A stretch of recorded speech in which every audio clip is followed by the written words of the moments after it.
Children of God, the Feast of Mary, Mother of the Church, is a relatively recent addition to the liturgical calendar, officially established in 2018 by Pope Francis. It is celebrated every year on the Monday after Pentecost, highlighting Mary's presence at the birth of the Church. The title itself, however, is much older and was formally proclaimed during the Second Vatican Council by Pope Paul VI. Mary is called Mother of the Church because she is the mother of Jesus and the Church is the body of Christ. Her motherhood extends beyond a biological role into a spiritual relationship with all believers.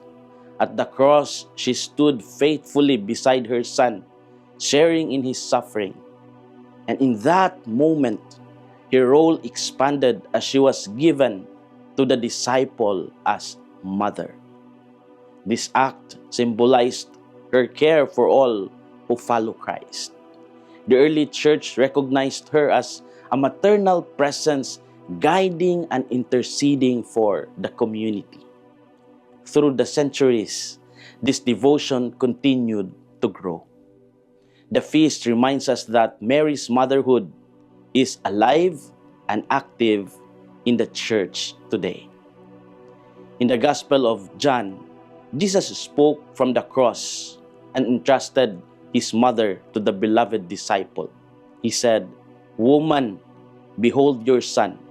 And then to the disciple, "Behold your mother." In that moment of suffering, he created a new relationship that would extend to all believers. Remember, this was not just a personal arrangement, but a gift to the whole church. What can guide us today as we receive this gift? First, we are given a mother who walks with us in faith. Jesus invited the disciple to receive Mary into his life. This showed that Mary's role was not limited to the past, but continued in the lives of the believers. Mary's presence did not end at the cross. She remained with the early community, praying and supporting them. Her motherhood became a source of strength and comfort. She accompanied the church in its beginnings. In our lives, we are also invited to receive Mary.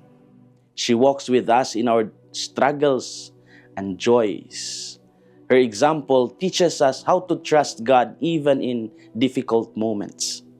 When we turn to her, we find guidance and care. We are given a mother who walks with us in faith. Second, we are called to become a family in Christ. Jesus created a new bond that went beyond blood relationships.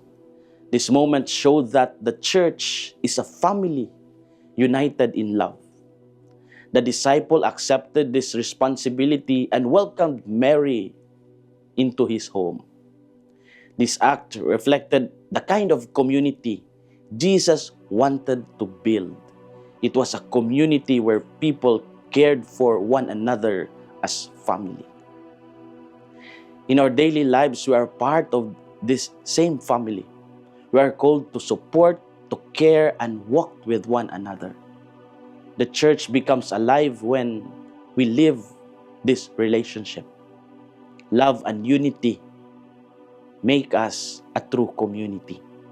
We are called to become a family in Christ. As we reflect, we ask ourselves, do I welcome Mary as a mother in my life of faith? Do I see others in the church as part of my spiritual family? Do I show care and responsibility for those around me? Children of God, the gift of Mary as mother of the church reminds us that we are never alone in our journey. Jesus gave us not only salvation, but also relationships that sustain us. Mary continues to guide and care for the church. We are invited to receive her into our lives with openness. At the same time, we are called to build a community of love. This is Father Felmar, SVD, your Good News caster from Radio Veritas Asia, the voice of Asian Christianity, and may the Almighty God bless you, the Father, the Son, and the Holy Spirit. Amen. Thank you for watching and listening. Stay inspired every day with our daily reflections. Be part of our growing online community of faith and inspiration. Don't miss a single reflection. Follow us on our social media platforms